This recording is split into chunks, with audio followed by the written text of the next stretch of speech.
আমি এখন কোন মুখে দেবী মায়ের সামনে গিয়ে দাঁড়াবো?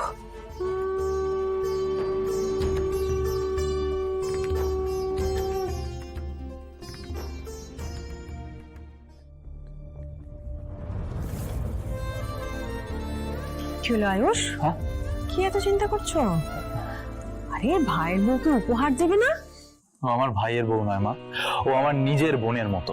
ওকে আমি উপহার দেবো এবং সেটা খুব স্পেশাল একটা উপহার, আর সেটাও আমি সকলের সামনে জানাতে চাই। বলো।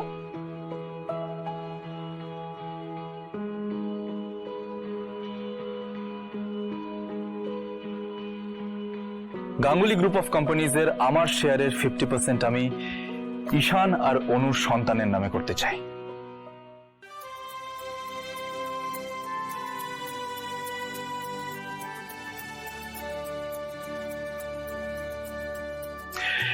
এটাই আমার তরফ থেকে তোমাকে দেওয়া স্পেশাল উপহার অনুশ্রী। এখানে আমি সমস্ত পেপার রেডি করে ফেলেছি, শুধুমাত্র নতুন সদস্যের নাম এখানে দিয়ে দিলেই হয়ে যাবে। এত বড় মন আমার আয়ুষের, সত্যি আয়ুষ তুমি সবার থেকে আলাদা।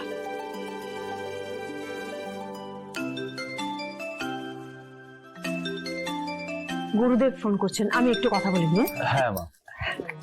যাই হোক বাবা, আমার তো খুব এক্সাইটিং লাগছে, আমি কাকিমণি হতে চলেছি। হ্যাঁ না আমি না, কে তোমার না কাকিমুনি হওয়ার বয়সটা পেরিয়ে গেছে, তুমি এখন ছোট ঠাকুমা হতে চলেছে। না আর তুমি বয়স লুকিয়ে রাখতে পারলে না, সরি। না না ঠাকুমা। বাড়ির সিচুয়েশন এই মুহূর্তে ভালো আছে, আর এখনই মাকে আমার আর কুসুমের সম্পর্কের কথা বলার একদম উপযুক্ত সময়।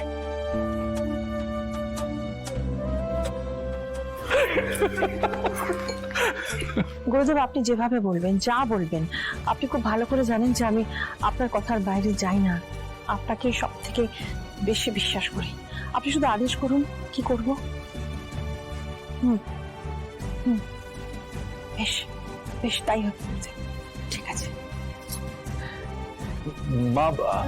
বলছি, গুরুদেব বললেন যে কুলদেবতাকে যত তাড়াতাড়ি সম্ভব একটু গিয়ে দর্শন করে প্রণাম করে আসতে হবে। তো যা হবার সে তো হয়ে গেছে, কিন্তু আমি আর কোনো অঘটন হোক সেটা চাই না। আমি এক্ষুনি বেরোচ্ছি। মা গতকালের ঘটনা নিয়ে ভীষণ চিন্তিত। না না, যতক্ষণ তার কোনো সমাধান না হচ্ছে মাকে কিছু বলাটা ঠিক হবে না। গতকালের অঘটনের সমাধান খুঁজে নিক মা, তারপর আমি মাকে সবটা বলবো।